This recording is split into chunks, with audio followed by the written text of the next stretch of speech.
Hi, I'm Mara Webster with In Creative Company, and today I'm thrilled to be talking about the wonderful Netflix series Chaos with creator and showrunner Charlie Covell, along with actor Jeff Goldblum. And Charlie, starting with you, I wanted to talk a little bit about the writing process for this because it sounds like you grew up with such a love of Greek mythology, and you've kind of been workshopping the idea that eventually has turned into this series for well over 10 years with different iterations. And I was curious about, in trying all these different iterations of it along the way, how that really led you to the path of the version that we've seen on screens with this series. Well, I think first of all, thanks for having us. Thanks very much. I think I first it was one of the first plays I ever wrote. So I think it was back in 2009 because I was a kind of jobbing actor, and then I got this opportunity to write a short play. And I'd always been really interested in Greek mythology since I was a kid, and when I was a teenager, I read things like the Penelope by Margaret Atwood, and I loved all the Percy Jackson books. There was a book of poetry by Caroline Duffy called The World's Wife, and her take on Orpheus and Eurydice I thought was really great and interesting, kind of taking that narrative back for Eurydice. So I loved the myths, and then I loved the idea of reinterpreting them.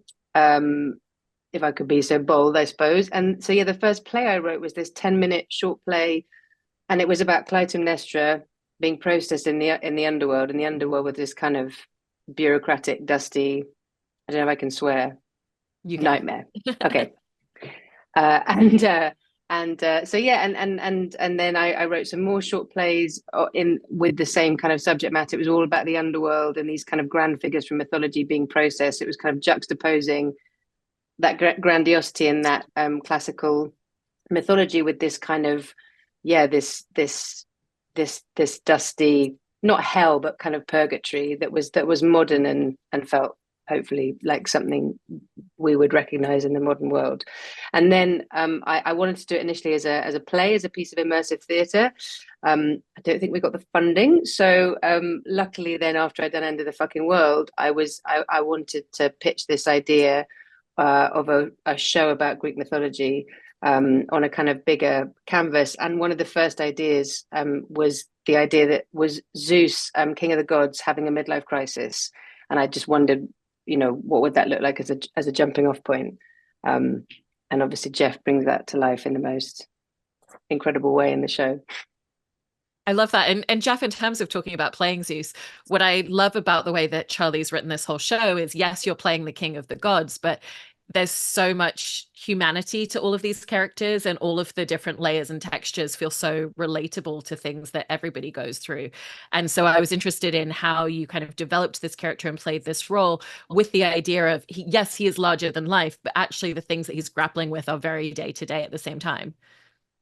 Gee, that's a good question. Well, it was Charlie Covell, and who really visited upon us the opportunity and a beautiful privilege to not only bring to life this profound and hilarious and very moving version of this handful of Greek characters, but also very specifically, I think, had in mind for all of us to do it in such a way that was naturalistic and, as you say, accessibly human, like the Greek myths have always were meant to be, I think.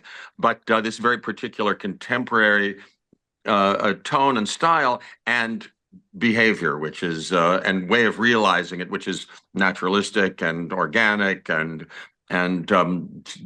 human, all too human. So that's what we did, and that's what I tried to do. And all the issues, even with some of these radical circumstances, like being married with Charlie's particular backstory that takes off from the classical myth a little bit, with the backstory of Hera and I being around for a couple of thousand years, and the original wound of my father, who I guess hated me and tried to kill me and the rest of my siblings, which has been something, if you really take that in a modern way and in our modern understanding of psychology and issues in a deeper and modern way, in the way that we understand, it's certainly rich. And then being around for not forever, but for these 2,000 years or so, and married all that time to my sister. All those rich and radical circumstances actually tried to make real and be in possession of and embody. It was a delicious exercise, and what better shaman and guide than Charlie Covell, who, as Charlie said, has had this as a work of passion and a dream, a fevered dream of passion since for decades.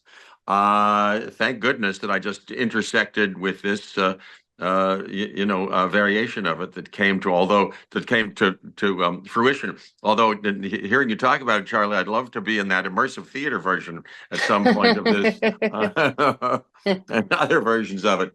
But all of that, and of course the difficulty with my family and my kids, and the larger issues of having secrets and being inauthentic and being an abuser of power and narcissistic and megalomaniacal and all of that. I just tried to, with all the help that I could get, embody it and make it real and realized. And for both of you as well, there's a really interesting facet to Zeus's power, because it's not something that he has achieved himself. It's something that he has attained and taken. And so it feels like that creates a really interesting relationship in the facet that he has with the power, but also the idea of potentially losing it because there's only one way that he knows to go after it. And so for both of you, how did that influence the relationship that you wanted us to see on screen that he has with power and the idea of the fragility of it?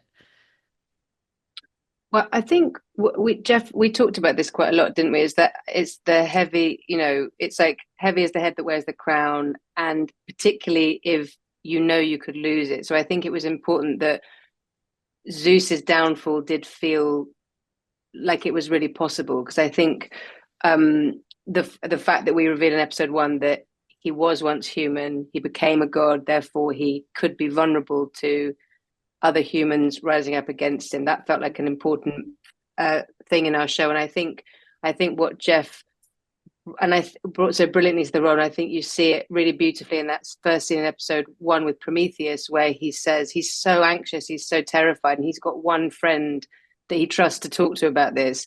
I think he trusts Prometheus more than Hera even, and yet he keeps him strapped to a cliff as a prisoner. And so I think the fact that Zeus is desperately uneasy in his own skin despite everything he has, and I think Jeff, what was so brilliant was beneath all of the hilarity and the cruelty, there's just this soft, vulnerable core of Zeus, which is why I think you love him as well. I mean, I don't think people out and out ever hated Zeus, but in this iteration you watch it and you really feel for Jeff Zeus, I think. Yeah I think I wanted, as much as anybody everywhere, wanted the love of my parents and feel the wound of the deprivation of that, and still hunger for a love and connection. But my whole life has been built on a fraud. And I've been horribly guilty of as extreme as the extremity of criminality that any human has ever had to be shadowed by. And it reminded me a little bit of dreams that I sometimes recurringly have, where where something horrible that I did is discovered, and chickens come home to roost after a long period of time, and it's just excruciating. And so living in this being experiencing the loss of my own friendship in a way, and lack of connection, lying as I do, and hurting others as I do, although being conflicted about wanting to love them and be loved by them is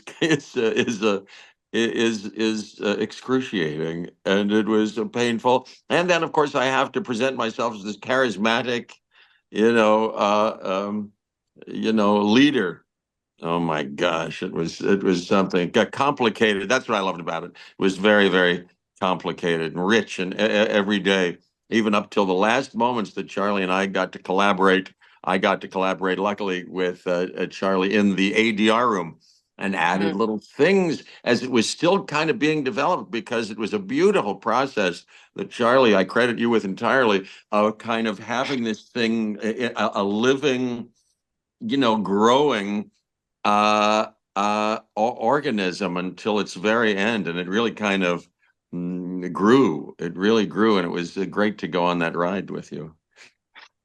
It's so great. And Charlie, going back to some of what you were talking about just now in terms of the genesis of Zeus's fear of anything that feels very human, was that what led to the prophecy line of a line is drawn, and the fact that it ultimately is something very human of I see a line on my face and therefore I think that the prophecy is coming to fruition and I can't think about anything else? I think, yeah, definitely. I think the thing about the prophecy that we were hoping would kind of resonate was that the prophecy could mean lots of different things. So if you, and a little bit like a horoscope, if you want to believe it, you could Zeus sees prophecies everywhere, I think. So I wonder if, the line in this first episode, absolutely, this is what he's thinking now. And it is true, it is the kickoff. But I imagine that over the years, there's been a few lines Zeus has seen and gone, do you think this is it? Do you think this could be the end? Because the thing we were interested in, everyone involved in making this show, was that idea of can you defy your fate, can you escape a prophecy, is that possible? And it's something that certainly obsesses Zeus, and that feels like it's rooted in the mythology, even though our specific prophecy is invented. But the idea of trying to outrun fate feels like it's a recurring theme in mythology, and having it applied to Zeus felt interesting and fun, hopefully, and powerful. How did you decide the point in the story where you wanted to reveal to the characters that so many of them have the same prophecy? Because obviously the audience know from the beginning, but it's really fun to watch the characters discover it.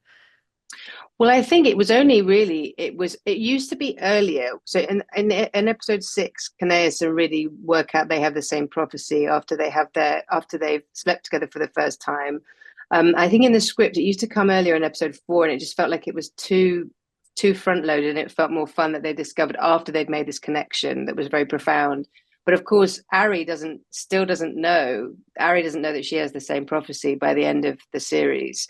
She doesn't know she shares it with the others. She knows that her father lied about his prophecy, but as yet, Ari hasn't connected with Kaos and Riddy, and hopefully, if we get to do more, she will. That's the hope. And Jeff, one of the things that's so delicious in your performance is that we're watching Zeus go through this breakdown, and it just becomes more and more tense for him and more vulnerable and fragile for him episode by episode. And so I just wanted to ask about the way that you kind of built upon it. You kind of create episode 1 and then you just add all these layers to it, each scene. Well, it was just kind of lucky, I think, and thank goodness it was being, spearheaded creatively by Charlie. Well, we just, I only got when we started, I only was in possession of a few, I believe, Charlie, tell me if I'm wrong, as I remember it, a few of the episodes of the scripts. But shortly after we started, I got the rest, and then they kept changing a little bit. So I just did Quite a my lot. He's being nice. yeah, I well, but that's I love that. And so I just did my best and tried to, from scene to scene, I kept studying. I'm nothing if not conscientious, and kept studying where this whole thing was as we knew it whenever we were doing it, and tried to make it musically make sense, as it was growing. But then finally, just made the mosaic piece as shiny and delightful as I could, and truthful, and then it all kind of got fixed up, and they made me look better in That's not true. Also, Jeff's been obviously modest, but there was, because we did some additional photography the year after in Italy. We did some more of we wanted more of Prometheus and Zeus, because the scenes were so electric, and we had these two fantastic directors, Georgie Banks Davies and Runyoara Matfuma, who were bringing this all to life, and obviously fantastic designers and costume designers and hair and makeup. But so but interestingly, so on the original shoot, Jeff would do this. He kind of, if you don't mind me saying, Jeff, you talk before you roll, and he would talk about his mother and his father and all this pain that Zeus was going through. And we were thinking, that's really good. We want more of that in the script. So when we came to do the additional photography, there was more about that, because that backstory had always been there, and we talked about it with Jeff. But then I was thinking, we need this on screen. It should be in the dialogue. So actually, a lot of Jeff's kind of improv before we said action, before Giorgio Raniero said action, I should say, was made me think, I want to put that. We need that in the script. So it was kind of linear in one sense, and then I think non-linear in the sense we got to go back and kind of, you know, enriching scenes that were there with additional stuff, because of Jeff's real understanding of the character and what was driving him and what was holding him back. And I think that was great to be able to do that. It felt like it was a real, it felt very collaborative with Jeff. I think it was a real joy, because he's very open to stuff. And like he said, you know, he had a few scripts. We sat in your trailer, didn't we, with Georgie, and talked for about 4 hours before you did anything, and you just went through everything forensically, and it just felt like a very fruitful, you know, relationship. It was amazing for me. It was great. I love that, because there were, you know, as often happens these days, there wasn't really a formal rehearsal where we all certainly, you know, had a table reader. So when I finished shooting, I had never still met the people that I didn't have scenes with, you know, Ari and Layla Farzad and all and Killian Scott and Aurora Perrineau, all and Misha Butler, all those people. So it was I was hungry to and you were so generous to get together and to, you know, fill in some of that stuff. And then, like you say, on the set, and the cream of the crop cast was great to play with. For instance, Stephen Delane and I would, in the time we had before we would shoot a scene, like I guess you witnessed a little bit, and then it made its way in there, would go, what, our backstory is so important, and rich and big. What happened? How did we become friends like this? And what is that secret that you know that I need to imprison you because of, and et cetera, et cetera, et cetera. So we spoke in the voices of the characters and would kind of talk it out a little bit and explore it. I love that idea of these mini improvs right before you go into filming a scene and just going through some of the backstory. Is that something that you do frequently with characters or frequently on projects? I have no formula, but I'm a craft obsessive anyway. I'm always trying to enhance and develop further my approach, such as it is, to make it work, or whatever that means, for each project. And yeah, you know, yes, improvisation. I stayed with Sandy Meisner, and that's a cornerstone of his early training program. And then I taught for a couple of decades whenever I wasn't working. So I love improvisation. Sometimes you can use it on camera, or use it in a rehearsal or development or 11th hour, emotional, psychological fluffing, in many ways. But and sometimes on camera. In this case, we were allowed to play a little bit and tweak a couple of things. I like both things. I also, like working in a play, at the Old Vic, doing David Mamet, or with Wes Anderson, where you're required to get every word exactly as it is. So I like all that. And music is always informative for me. Speaking of which, how about the music in this whole show? Oh my gosh, what a great job. Yeah. I feel like you literally read my mind, because I wanted to ask you about that next, Charlie, because I love the way that the music kind of allows us to transcend into these three different spaces, because we have Olympus, we have the underworld, and we have the earthly world. And by using music from different time periods and different genres, it really allows to elevate the scope and the breadth of what the show is. But I love the detail that whenever you write scripts, you are always writing music into that and tracks, even if you're not necessarily thinking that you'll get the rights or have the budget for it, just to give people a sense of the tone and the feeling. But with this one, the Paul Simon song in the last episode was in the script from the beginning, and so I was very curious. Yeah, It I was just was, I very couldn't curious believe about the it. journey of like putting it all into the script at the beginning and then the way that you used it to world build. Well, I think I do it for a number of reasons. I write to music and I use certain tracks to, so I had a playlist for each world and I had a playlist for characters. And so I use it to get quickly into the zone. And then when I'm sending the script out to people, whether it's actors or potential heads of department to read, I find that the music is helpful just to show them the tone I'm going for, because things could seem very po-faced or too sentimental. And I find the track, even if it doesn't get used, because usually we can't afford it, it gives a sense of where how you should feel. And I think with this, and I've the Baz Luhrmann Romeo and Juliet was a huge influence me, and that soundtrack was so iconic and important because actually when you look at it, it's very varied. You know, you've got, I think it's the first time I heard Radiohead, and it's also got Candy Staton, and it has Desiree, and it's so kind of unusually disparate, and yet it makes complete sense. So I suppose I was hoping that Kaos would feel the same. And then crucially, we had the most incredible composer who Jeff met in LA, Isabella Summers, who is the machine of Florence and the Machine. And she was just such a dream to work with. Again, like Jeff with the performance, she's very collaborative, she's very iterative, and she sent huge suites over and went, does this feel kind of right? And you go, yeah, it feels amazing, but it's 7 hours, we've got to cut it down. But she was very good at I think with this show, it was about finding the tone all the time. And so and Jeff's, to link it to Jeff's performance, the comedy always brings it back when if it veers into being dark or soft. And there's the humor that Jeff has that just, it kind of skewers the tone. And I think Isabella did that there was a tone that the music kept consistent and allowed her to link the worlds and make the music feel connected. So, I mean, when you're working with people that good, it's a relatively straightforward, even though it's a complicated thing, because she just kind of got it. In the same way that that Jeff and the rest of the cast did. It was a real joy to be on the same page tonally, because I think then you know where you are. And I know that Georgie, who is the lead director, had this mood board or kind of you uploaded stuff to this online, like a scrapbook almost. So the feel of the world and the sounds of the world were in this one place that everyone could share. And I think that helped everybody feel like we were on the same page, because when you're doing something so massive, you can get lost quite easily, I think.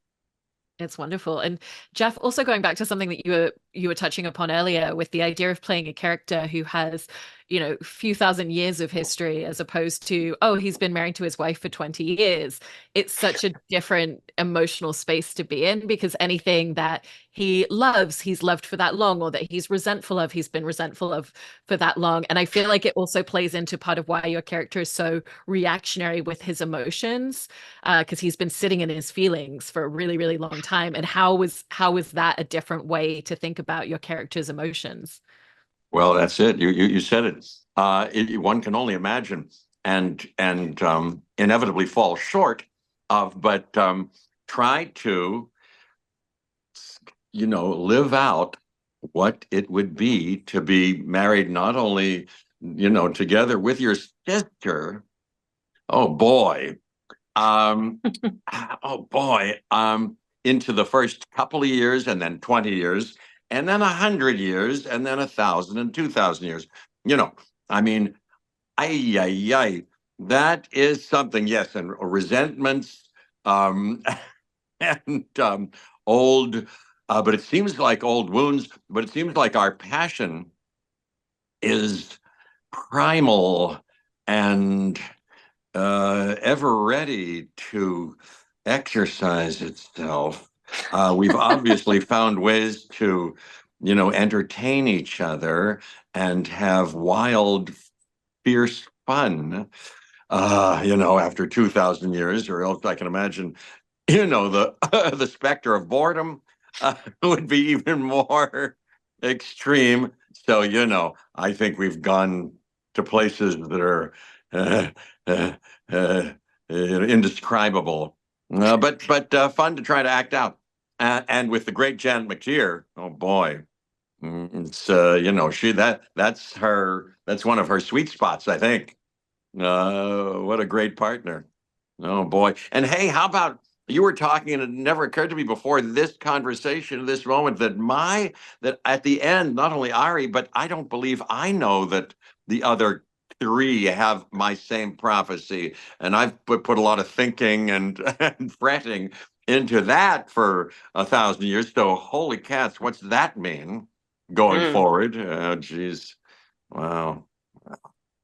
I You also know, it's wanted to like, ask you both yeah. about Zeus's relationship with his son Dionysus, because I think it's such a great exploration of Zeus comes to the table with his own father-son issues from many years ago, and then we see that kind of playing out. But also, again, it's that fear of anything human. So anytime Dionysus expresses any emotions that feel human and fragile, that's something that Zeus then becomes fearful of. So he doesn't quite know how to connect to his son properly. And so I just wanted to ask you both about building out that relationship and dynamic, because it's so great. Yeah, Naban Rizwan, who's just wonderful in the role. I mean, I think there's something, Jeff, I don't know if you agree. I guess there's a fundamental tension in that Dionysus is getting more in touch with his human side and falling in love with that side of himself. And you are terrified. So it's like he wants to know his origins and you're terrified of your origins. So you kind of can't ever authentically connect because he's pursuing the thing you most fear. Yeah. I think. Yeah, gee, that's great. I never thought about it in that way before. Yes, isn't that true? Yeah, and the Bonneries one is fantastic. And now that I have a couple of sons of my own, they're 7 and 9 at this point, you know. Oh my gosh. Wow. You see yourself in all the time, and you don't want to visit upon them anything that you might have been upset by your own rearing.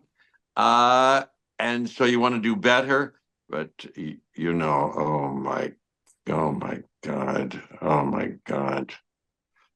Yeah. Yeah, it's really, really something. And of course, yeah, he wants to have fun and you know, I'm trying to connect with him. I think I adore him. I think I have deep, deep love for him and many of my other many children.